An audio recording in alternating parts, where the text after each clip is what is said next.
Assalamu alaikum wa rahmatullah wa barakatuh. Installe-toi confortablement. Je m'apprête à te raconter une histoire qui restera à jamais gravée dans ta mémoire. Aujourd'hui, je t'invite pour un voyage très particulier. Un voyage qui, j'en suis sûre, te plaira. Tu découvriras d'ailleurs bientôt sa belle destination. Comme pour tous les voyages, il nous faut un moyen de transport. J'ai choisi un cheval d'une blancheur immaculée, appelé Abyad.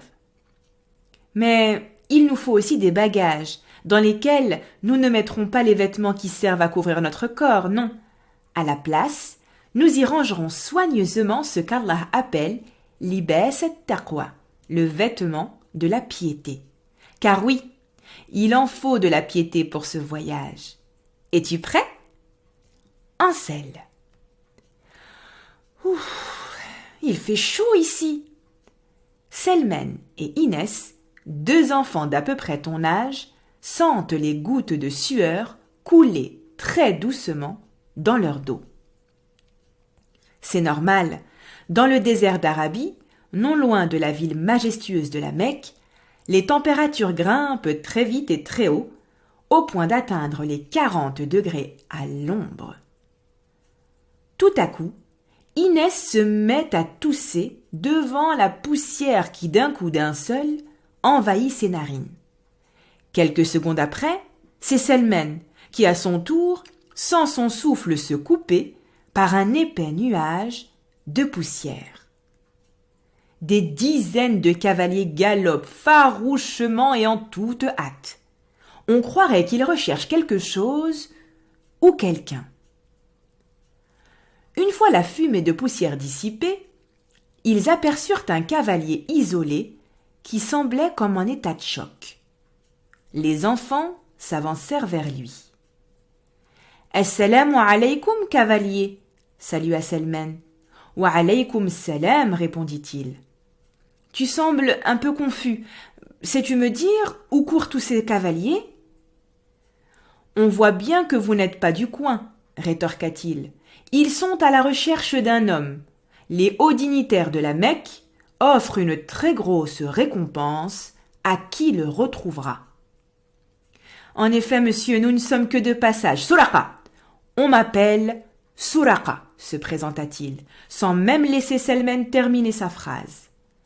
Il poursuivit.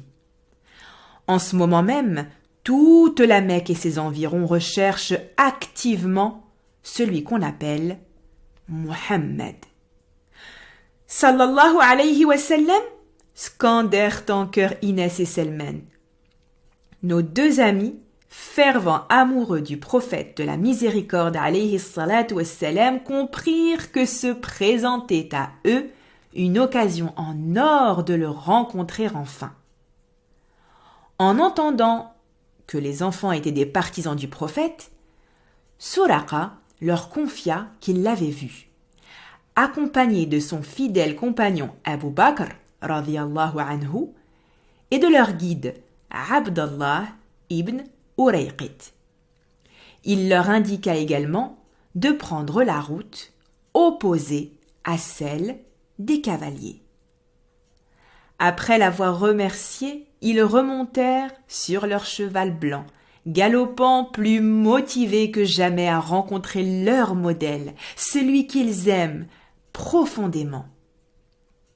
Chemin faisant, Inès s'inquiéta. Comment pourra-t-on le reconnaître, nous qui ne l'avons jamais vu? Selmen la rassura en lui disant qu'Allah les aidera, c'est certain. Il suffit juste de lui demander, car Allah exauce toutes les invocations de celui qui invoque sincèrement et avec la certitude d'être exaucé.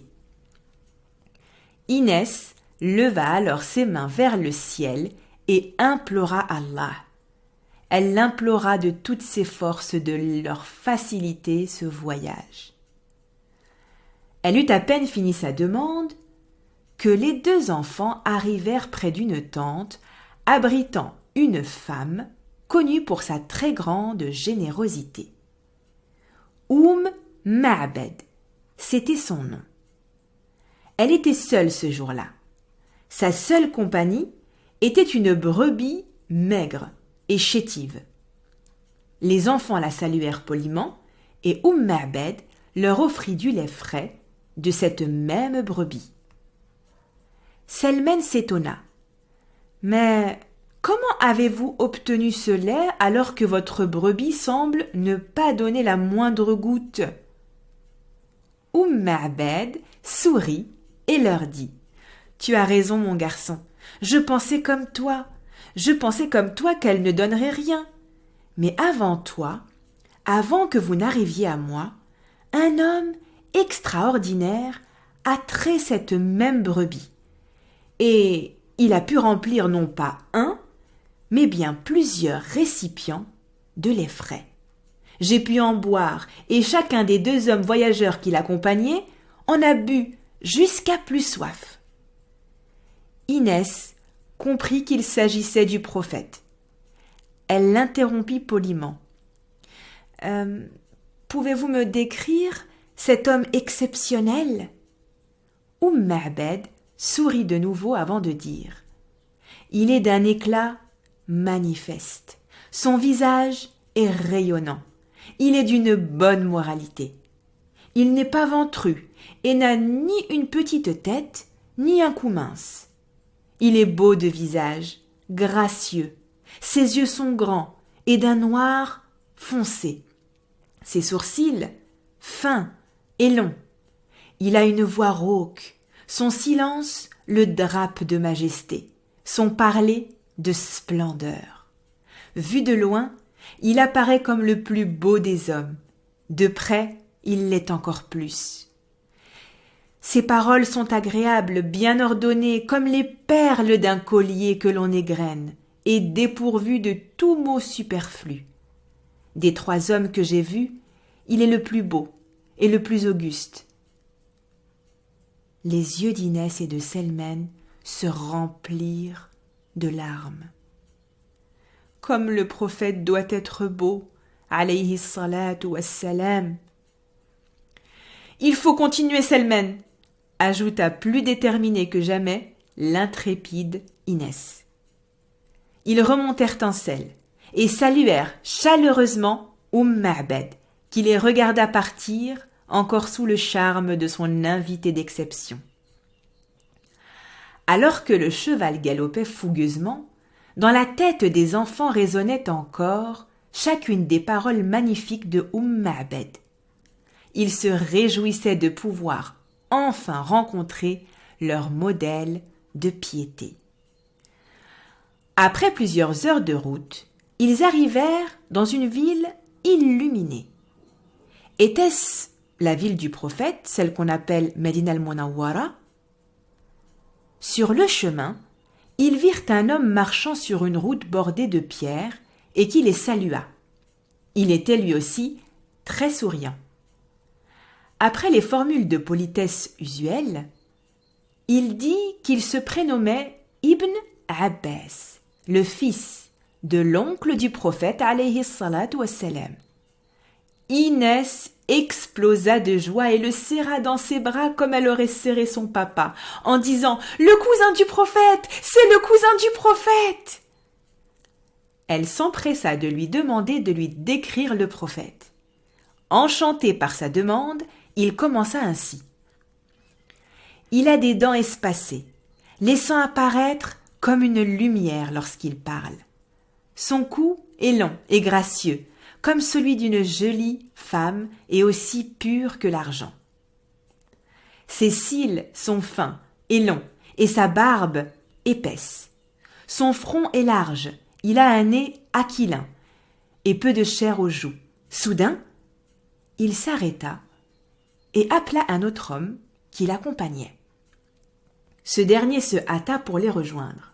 « Anas, reprit Ibn Abbas, toi qui es son compagnon, décris à nos amis voyageurs notre bien-aimé. » Anas, radiyallahu anhu, débuta avec un plaisir non dissimulé par ces mots. Je n'ai jamais touché de soie ou de satin plus doux que la paume de la main du prophète alayhi salatu wassalam. Et je n'ai jamais respiré un parfum ou une odeur plus suave que le parfum ou l'odeur du prophète alayhi salatu wassalam. Inès et Selmen avaient le cœur rempli de bonheur et ils remercièrent les deux nobles compagnons du prophète avant de poursuivre leur route. Ils sont sur la bonne voie, ils en sont convaincus. Et ils n'étaient pas au bout de leur surprise. Après avoir dépassé une petite vallée, ils aperçurent une petite maison au confort très sommaire. Ils y trouvèrent un homme et sa femme, manifestement jeunes mariés, qui vivaient dans des conditions très spartiates, mais qui étaient très souriants et hospitaliers. Dans leur demeure, il y avait un matelas très fin, 2 coussins et quelques ustensiles en terre cuite. Et c'est tout. L'homme se présenta. Assalamu alaykum wa rahmatullah wa barakatuh. Je m'appelle Ali, ibn Abi Talib, et voici mon épouse, Fatima, bint Muhammad Rasulullah. Inès et Selmen n'en crurent pas leurs oreilles. Ali et Fatima Zahra la resplendissante devant leurs yeux. Leur cœur battait la chamade. Ils comprirent qu'ils étaient près du but. Très impressionné par Ali, grand combattant pour la cause d'Allah, qui n'a essuyé aucune défaite, et stupéfait par Fatima, imprégné de la beauté de son père, tant dans son caractère que dans son être tout entier, tous deux promis au paradis. Inès balbutia. Wa alaykum salam wa rahmatullah wa barakatuh. Je m'appelle Inès et lui c'est mon frère, Selmen. Et nous sommes à la recherche du meilleur des hommes et nous l'aimons beaucoup. Est-ce que vous pourriez nous le décrire? Ali reprit la parole. Le messager d'Allah est de taille moyenne, ni trop petit, ni trop grand. Ses cheveux sont ni bouclés ni lisses, mais ils sont flottants. Son visage n'est ni maigre, ni plein, mais quelque peu rond. Son teint est blanc rosé. Ses mains et ses pieds sont épais. Quand il marche, il lève ses pieds avec vigueur, comme s'il descendait une pente. Lorsqu'il se retourne, c'est avec tout son corps. Entre ses épaules, il y a le sceau de la prophétie. Il est le sceau des prophètes, le plus généreux, le plus brave et le plus sincère des hommes. Il est le plus respectueux de ses engagements, le plus doux et le plus sociable. Celui qui le croise inopinément éprouve une crainte révérentielle à son égard. Celui qui le fréquente l'aime. Celui qui le décrit dit « Je n'ai jamais vu un homme semblable à lui. » Inès se délectait des paroles de Ali, tout en admirant la beauté de son épouse Fatima, radiyallahu anhuma. Elle n'arrivait pas à le croire. Elle se trouvait là, dans la maison des bénis, Ali et Fatima, ceux qu'on appelle Ahl al-Bayt. Selmen osa alors demander « Mon cher et honorable Ali, est-il possible de le voir? Est-il possible de voir le prophète alayhi salatu wassalam? Nous avons fait un long voyage, avec pour seul bagage l'ibas at-taqwa, et avec l'espoir qu'Allah Azza wa Jal exauce notre invocation de voir enfin le prophète. Nous prions sur le prophète plusieurs fois par jour. Allahumma salli wa sallim wa barik ala nabiyyina Muhammad wa alihi tayyibin at-tahirin. Soudain, comme sorti d'un énorme faisceau d'une lumière scintillante et brillant de 1000 feux, un homme d'une beauté comparable à la lune en son plein apparut. C'était lui. Inès et Selman étaient subjugués par tant de beauté. Il était exactement comme Ma'bad l'avait décrit. Un visage rayonnant, des yeux grands et noirs. Il leur sourit et là, ils comprirent ce que leur décrivait Ibn Abbas, une lumière qui semblait sortir de sa bouche. Il tendit la main à Inès, qui comprit ce que Anas radhiyallahu anhu évoquait quant à la douceur exceptionnelle de sa paume et au parfum merveilleux qui se dégageait de lui, alayhi salatu wassalam. Elle vit alors le sceau de la prophétie entre ses épaules. Et puis, elle entendit une mélodie douce, une mélodie qui la sortit peu à peu de son sommeil. C'était son réveil qui sonnait. Inès ouvrit les yeux en gardant le sourire de satisfaction qu'elle esquissait dans son rêve. Elle marqua un temps avant de se lever de son lit. Puis elle courut dans la cuisine. « Maman, j'ai vu le prophète, maman, Allah a exaucé mon invocation, j'ai enfin vu le prophète !» Puis elle regarda son frère Selman qui savourait son pain au lait du sahour. « Toi aussi, Selman, toi aussi tu étais avec moi !» Et c'est ainsi que Inès raconta son rêve merveilleux à sa famille juste avant une nouvelle journée de jeûne béni du mois de Ramadan. Comme j'aimerais faire partie des bienheureux qui, avant d'être réunis avec le prophète au paradis, le verront en rêve. Et si, comme Inès, on profitait des nuits merveilleuses, et notamment la nuit appelée Laylat al-Qadr du mois béni de Ramadan, pour faire une invocation. Inès était convaincue d'être exaucée. Et c'est arrivé. Alors à nous de jouer. Ô Allah, toi qui exauces toutes les invocations de celui qui invoque avec la certitude d'être exaucé, permets-nous de voir le prophète en rêve. Amin, ya Rabb al-Alamin. Mon ami, cette histoire est maintenant terminée. Je te laisse prier le Seigneur Tabaraka wa Ta'ala d'exaucer cette merveilleuse invocation. Pense-y, nous sommes durant le meilleur des mois, le mois de Ramadan. Alors, comme Inès, sautons sur l'occasion pour voir nos souhaits les plus chers être exaucés. Wassalamu alaykum wa rahmatullahi ta'ala wa barakatuh.